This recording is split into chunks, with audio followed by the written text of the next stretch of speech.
Fala galera, estamos com mais um vídeo e mais uma vez na série de mensagens Igreja Imatura, baseado na primeira carta de Coríntios. Estamos no nosso segundo vídeo sobre essa mensagem.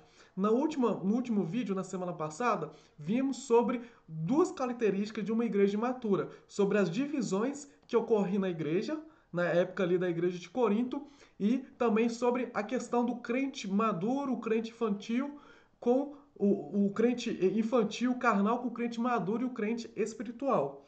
Hoje iremos ver mais duas características, que é a primeira que estamos vendo aí, que é a imoralidade na igreja.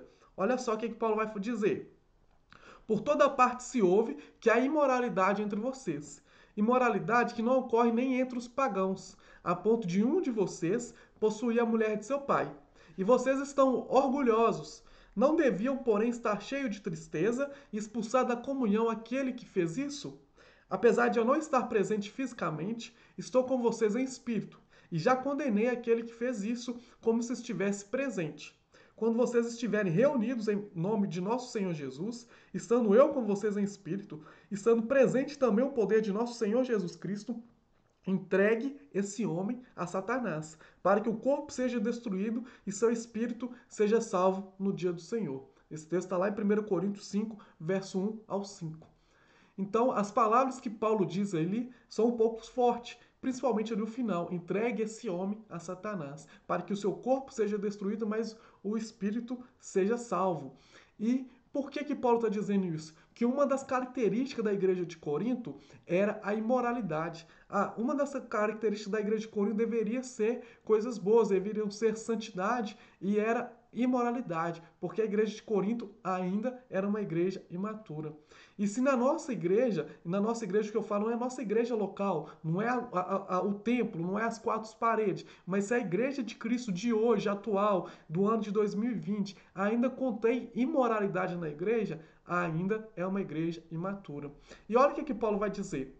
No texto que lemos, vai falar assim que havia imoralidade tão grande na igreja de Corinto que o filho, né, o filho do pai estava com a esposa do seu pai.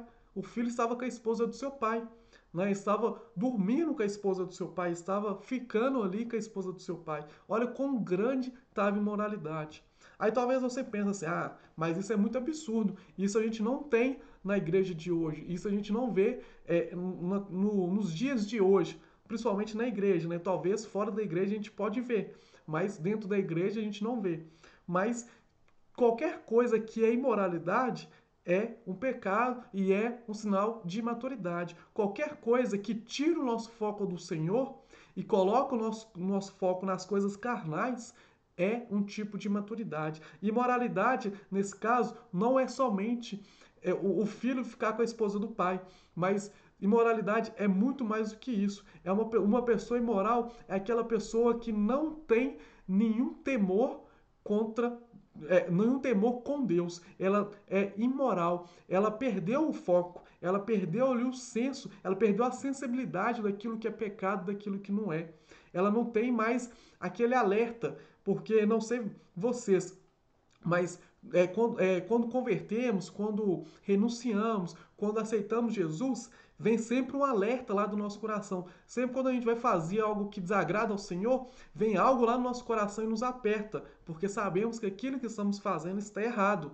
Então, quando a pessoa é imoral, ela perde esse senso de direção, esse alerta, esse aviso que aperta lá no coração avisando, ó, isso aqui tá errado, isso aqui você deve parar de fazer, isso aqui você deve tomar cuidado.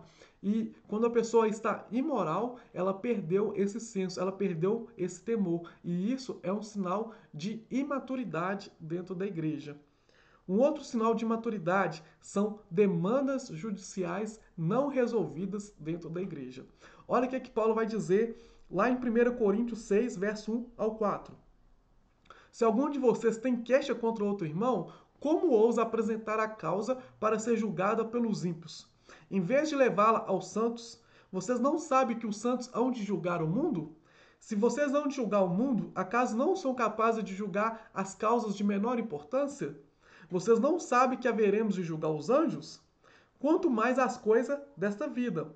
Portanto, se vocês têm questões relativas às coisas desta vida, designem para os juízes que são da igreja, mesmo que sejam os menos importantes. Então, o que estava acontecendo ali na época ali da igreja de Corinto?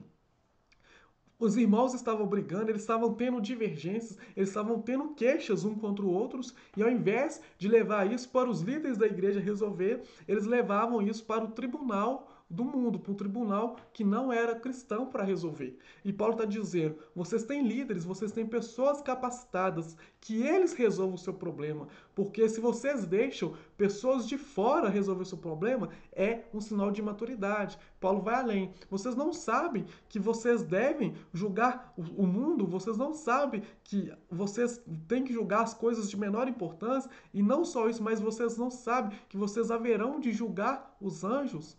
Então nós, como cristãos, nós temos poder de julgar sim. Muitas pessoas elas se escondem atrás de um pecado, falando assim: ah, mas você não deve julgar. Não, você deve julgar sim. Você não deve condenar. É porque muitas vezes perdemos o foco daquilo que é julgar e daquilo que não é julgar. Quando Jesus fala assim que não haveremos julgar, que da mesma forma que julgamos nossos irmãos seremos julgados, ele está falando no sentido de condenação. Da mesma forma que condenamos o irmão, seremos condenados. Mas quando Paulo fala que devemos julgar, aqui é no sentido não de condenar, mas no discernir aquilo que está certo e aquilo que está errado.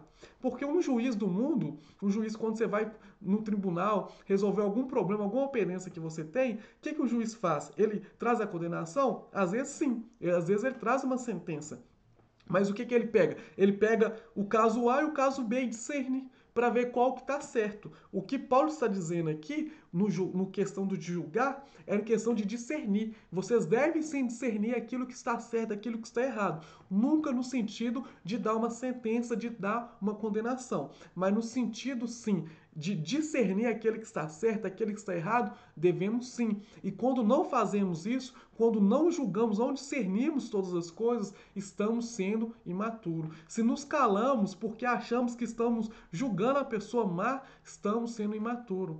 Tiago vai falar assim, que aquele que sabe fazer o bem e não faz, comete pecado. Então, se você está vendo que o irmão está indo para o buraco e você não avisa o irmão, você está cometendo o pecado da omissão. Você está cometendo o pecado e não avisar aquele irmão que ele está fazendo aquilo que é errado. Como eu falei, muitos têm se escondido através desse termo julgar para fazer coisas erradas. E devemos sim julgar no sentido de discernir, nunca no sentido de sentenciar.